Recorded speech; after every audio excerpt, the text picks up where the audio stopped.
morning, everyone. So today our group will present how to succeed as an expatriate manager in Peru. Our video presents a situation involving a Malaysian manager who is assigned to work in Peru. Although an expatriate manager may have strong technical and managerial skills, working in a foreign country can create challenges because people may have different cultural values, communication styles, and also workplace expectations. In this video, we will focus on several important areas. These include covering cultural characteristics, business ethic, communication styles, managerial challenge, and cultural adaptation strategies. We will also apply entrepreneurs' cultural dimensions with support from prospect cultural dimensions to understand the situations. Our story begins when Yana, a Malaysian manager, is assigned to manage a team in Lima, Peru.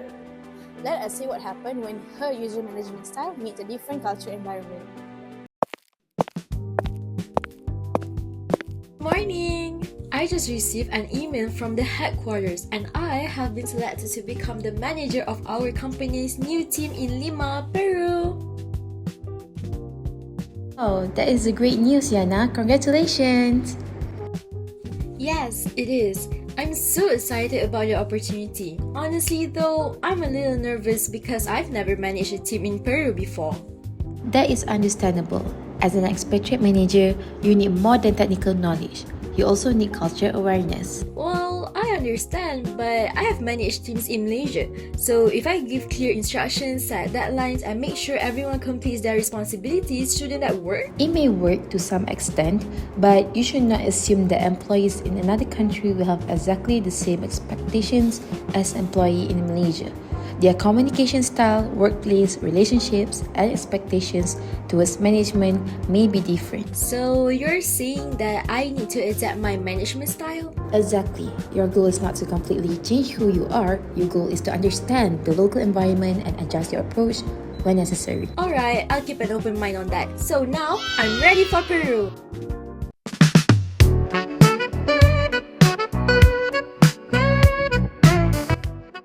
Welcome to our Lima office, Yana. We're very happy to have you here. Thank you, Miss Dini. I am so excited to work with everyone here. So good morning and let's get started.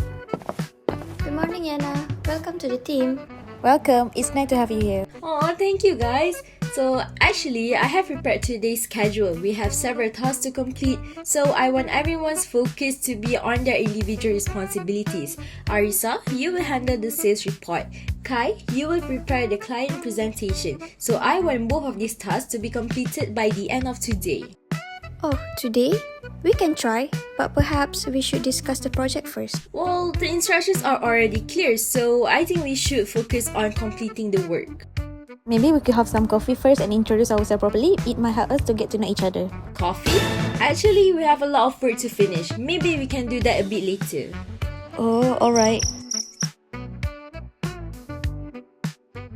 Yana, can I speak with you for a moment? Oh yeah, sure. I think there may have been a small misunderstanding. Really? But I thought everything was already clear. The tasks were clear, but perhaps the way you approached to them could have been different. What happened in the previous scene demonstrates why culture awareness is important for expatriate managers. Yana immediately focused on tasks, deadlines, and individual responsibilities. However, in a Peruvian workplace context, building interpersonal relationships and trust can be important when developing professional relationships. Therefore, an expatriate manager should not focus only on completing tasks. Taking time to interact with employees can help create trust and more positive working relationships.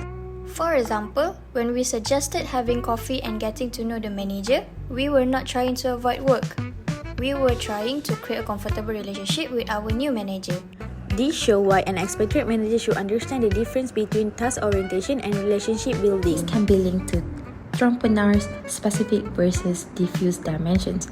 The dimension looks at whether people learn to separate professional relationships from personal relationships or allow relationships to extend across different areas. For example, manager understanding this difference can help prevent misunderstandings. So when Kai suggested having coffee, I immediately thought it was wasting time. But from her perspective, it could actually be part of building a good working relationship. Exactly. The important lesson is that the same behavior can have different meanings depending on the cultural context. Alright everyone, so let's discuss the new project. I have reviewed the situation and I have decided that we will launch the project next Monday.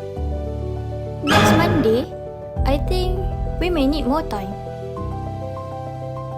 But why? The plan is already prepared.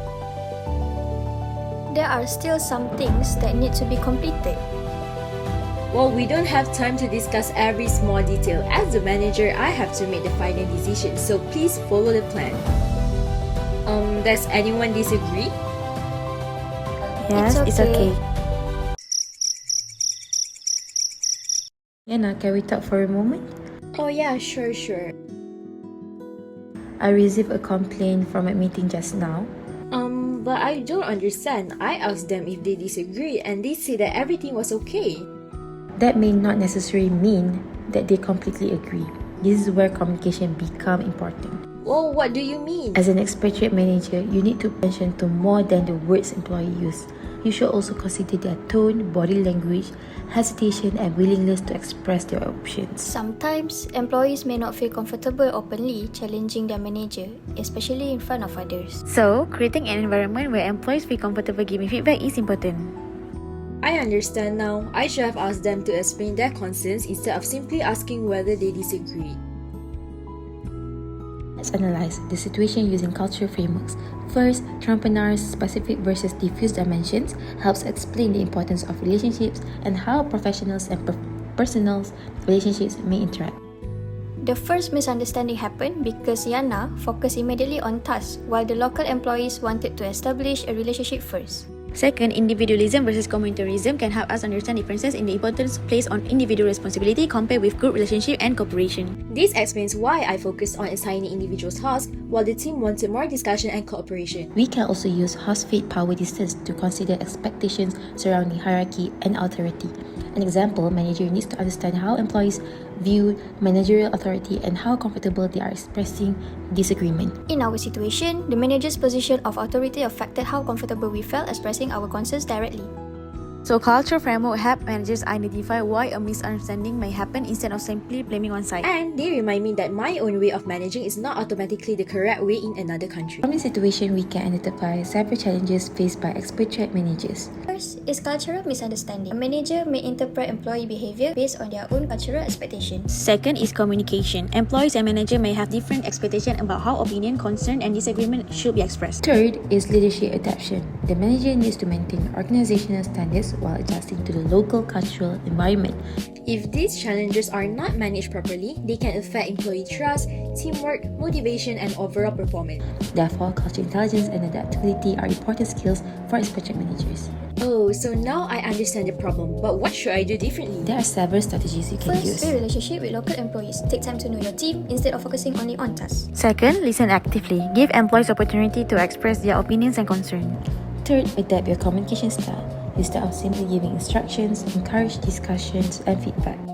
Fourth, learn about the local culture and business ethic. Researching the local environment before starting an expatriate assignment can reduce misunderstandings. Finally, remain flexible. An expatriate manager should be willing to adjust their leadership style where necessary.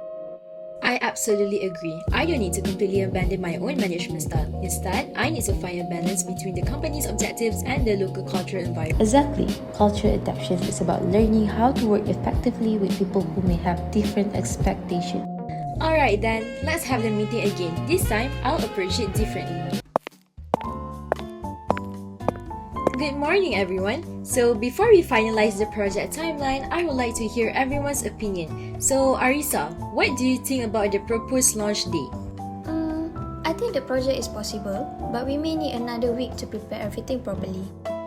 Kai, what do you think?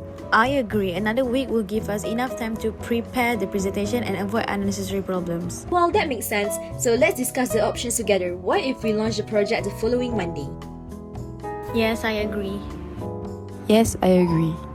Thank you both for being honest. So I've learned that effective management isn't just about making decisions quickly, it's also about listening to the people you manage. Now the team can communicate more openly while still working towards the company objectives. From this experience, I learned that being an expatriate manager requires more than technical management skills, so I need to understand the local culture and be willing to adapt to it. As a local employee, I learned that misunderstanding can happen when people have different expectations about communication and also workplace relationship. I also learned that adaptation is a two-way process where local employees and expatriate managers should communicate openly and respect each other's perspective. Ultimately, a successful expatriate manager should be culturally aware, flexible, respectful, and willing to learn. So now we're going to move on to our FAQ. So the first one is, what is one major challenge faced by an expatriate manager in Peru? So one major challenge is adapting to different cultural expectations, especially in communication, workplace relationships, and management. Next, what are components and cost rate useful for expatriate managers? They provide frameworks that help managers understand cultural differences and identify possible sources of misunderstanding in international workplace. Hi, so how can an expatriate manager build trust with local employees? The manager can build trust by taking time to know the team, communicating respectfully, listening to employee, and showing genuine interest in their perspective. So what should managers do when cultural misunderstanding happen? The manager should avoid immediately blaming others. Instead, they should listen, identify the cultural difference, and adjust their approach when appropriate. So the fifth fact is, what is the most important strategy for expatriate success? I believe the most important strategy is adaptability. An expatriate manager must be open-minded, willing to learn, and able to adjust their leadership style while still achieving organizational objectives. To conclude, working as an expatriate manager requires more than a professional knowledge. Managers need to understand cultural differences, Communicate effectively and build positive relationships. while adapting their leadership style to the local culture environment. Our experience in this roleplay shows that cultural differences should not be viewed as barriers. Instead, they can be opportunities to learn, Understand different perspectives, And become more effective international managers.